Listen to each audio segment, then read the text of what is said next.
Bom, hoje trazemos para vocês o trabalho intitulado Crise Hipertensiva, do Departamento de Clínica Integrada, da disciplina de Clínica Integrada 1, da equipe de quarta-feira. As emergências médicas, elas podem acontecer em qualquer momento e em qualquer lugar, e isso também inclui os consultórios odontológicos. Esse tipo de intercorrência não depende de sexo, idade, nem raça. E considerando a demora no socorro, podem levar ao óbito do paciente. Por isso, para um correto atendimento, o profissional e sua equipe precisam estar preparados e ter conhecimentos básicos acerca do suporte básico de vida, além de um bom preparo psicológico. Em um consultório odontológico, fatores como estresse, medo e ansiedade podem desencadear algumas emergências médicas.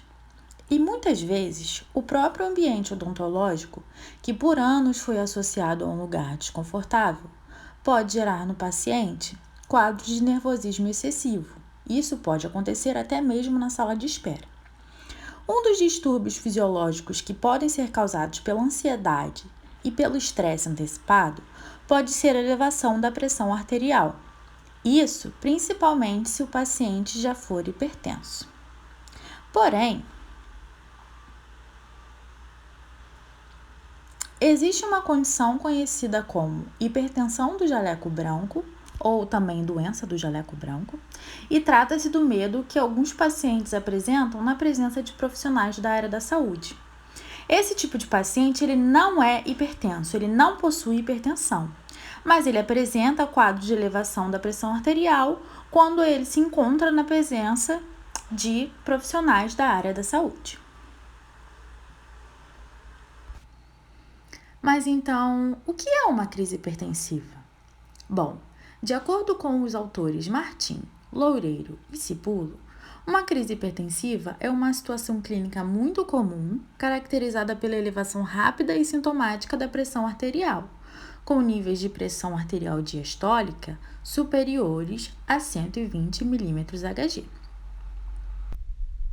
As crises hipertensivas podem ser classificadas como urgências hipertensivas ou emergências hipertensivas, sendo que as urgências hipertensivas elas são quadros mais leves, ou seja, não apresentam risco à saúde do paciente. Já as emergências hipertensivas são quadros mais graves. Alguns sinais e sintomas são comuns de crises hipertensivas, como cefaleia, tontura, dispneia, déficit neurológico e dor torácica.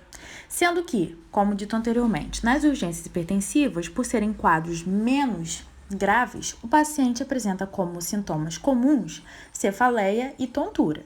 E já nas emergências hipertensivas, o paciente pode apresentar desde vômito até parestesia, arritmia, síncope, sonolência, até déficit neurológico, dispneia e coma. Sendo que o déficit neurológico e a dispneia são sintomas compatíveis com lesões de órgãos-alvo, e isso pode ser irreversível e trazer risco à vida do paciente. Existem condutas que o profissional pode adotar para evitar que aconteça um quadro de crise hipertensiva em seu consultório, e algumas delas estão listadas aqui, como: o profissional deve fazer uma anamnese bem detalhada, de modo que ele saiba todas as alterações sistêmicas que o paciente possui e também qual medicação esse paciente faz uso. O profissional deve observar as atitudes que possam estar ligadas ao medo e à ansiedade do paciente em relação aos procedimentos ou ao ambiente odontológico. O profissional deve controlar a dor do paciente, principalmente munido de anestesia. Deve recobrir os instrumentos de forma que isso não cause no paciente algum tipo de nervosismo.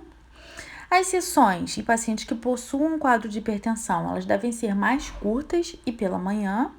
E é fundamental que o cirurgião dentista converse e distraia o paciente, de forma que ele fique tranquilo, calmo e saiba de tudo que irá acontecer durante todos os procedimentos. Bom, em relação às urgências hipertensivas em odontologia, elas se caracterizam pelo aumento da pressão arterial, mas não estão associadas a quadros clínicos agudos e, por isso, não apresentam risco imediato de vida ou de dano agudo a órgãos-alvo, como coração, cérebro e rins. Diante de uma urgência hipertensiva no consultório, o cirurgião dentista deve estar preparado e precisa tomar algumas medidas, como interromper o atendimento imediatamente, colocar o paciente em posição confortável, monitorar os sinais vitais do paciente, tranquilizá-lo, administrar captopril de 25 a 50 mg por via sublingual. E outros medicamentos também poderiam ser administrados, como o propanolol, o labetalol oral, a clonidina. A nifedipina, que é um bloqueador de canal de cálcio, não é preconizada, pois pode acarretar em graves lesões orgânicas em pacientes idosos e hipovolêmicos. Mas o captopril ainda é o medicamento padrão ouro a ser administrado. Assim que a crise for cessada, o cirurgião dentista deve encaminhar o paciente o mais rápido possível para atendimento médico, com a ajuda de um acompanhante, e também deve relatar e passar para um relatório tudo o que aconteceu, de forma que esse relatório também chegue ao médico. O controle da pressão arterial deve ser feito em até 24 horas. Já as emergências hipertensivas, elas possuem risco iminente de vida, como dito anteriormente, ou risco de lesão a algum órgão-alvo irreversível. Então, pode acontecer desde encefalopatia hipertensiva até infarto agudo do miocárdio, angina instável, edema agudo de pulmão, eclâmpsia, acidente vascular encefálico e até mesmo dissecção de aorta. E por isso, o cirurgião dentista também deve estar preparado quando acontecer uma emergência hipertensiva em seu consultório. Inicialmente, ele vai adotar as mesmas medidas que seriam adotadas, na verdade, em uma urgência hipertensiva.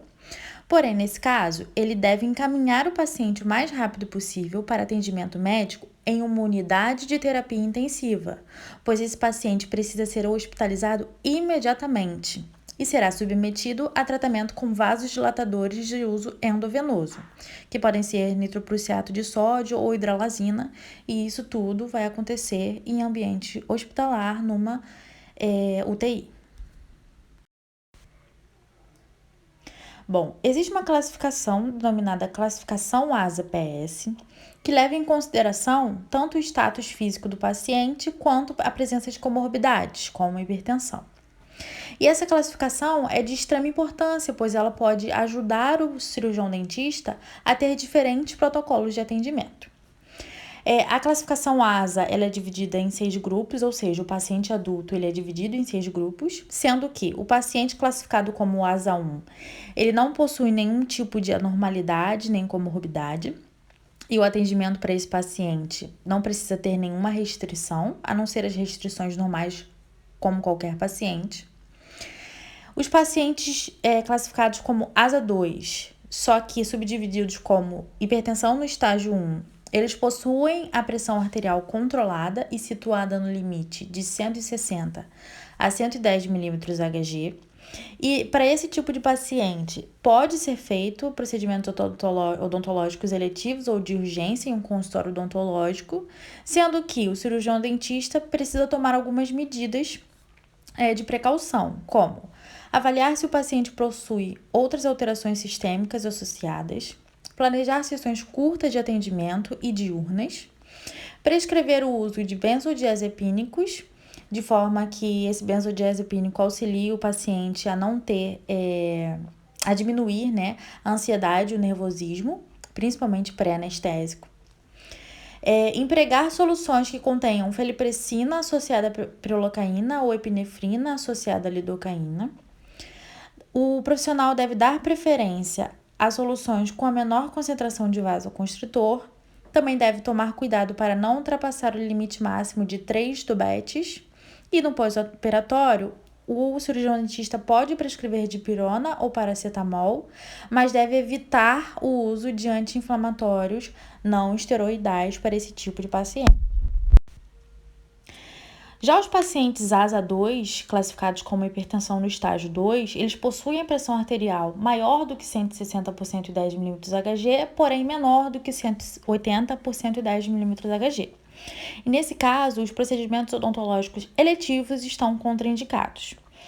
Já os procedimentos odontológicos que não possam ser postergados, ou seja, os de urgência, eles podem ser realizados, né? Mas a conduta mais importante que o profissional deve adotar é o alívio da dor, ou seja, administrar anestesia local no paciente e fazer o procedimento para reduzir a causa da dor desse paciente.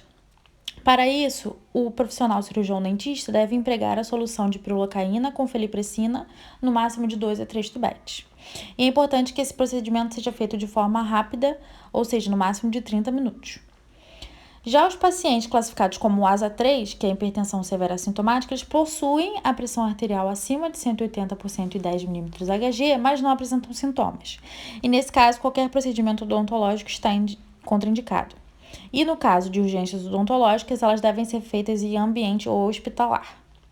Os pacientes classificados como ASA 3, com hipertensão severa sintomática, possuem a pressão arterial maior que 180 por 110 mmHg, mas possuem sintomas. Nesse caso, o serviço móvel de urgência deve ser providenciado para que seja feita uma avaliação médica imediata.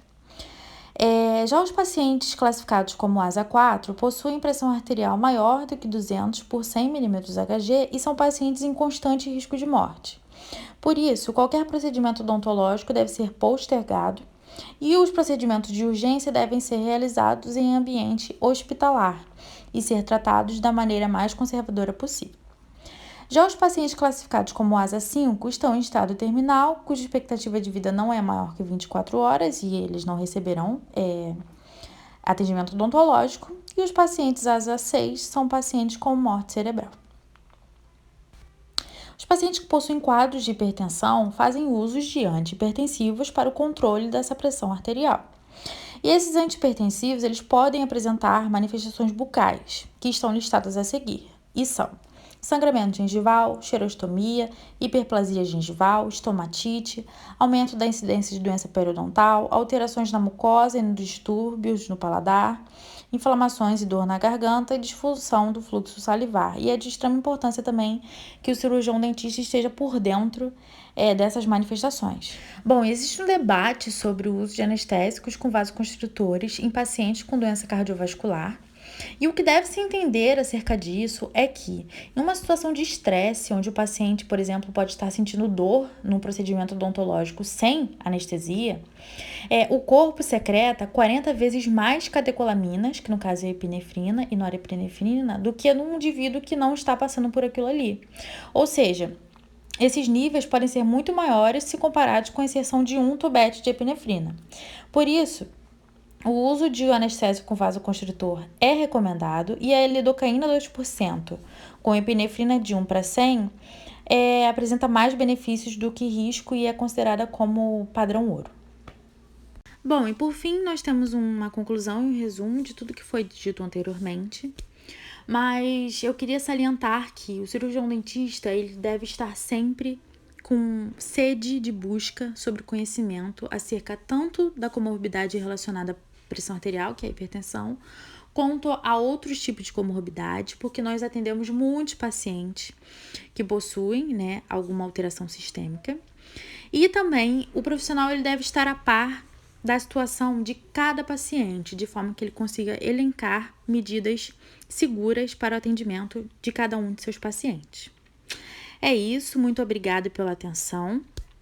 E no próximo slide nós temos as referências bibliográficas que foram usadas. Até mais!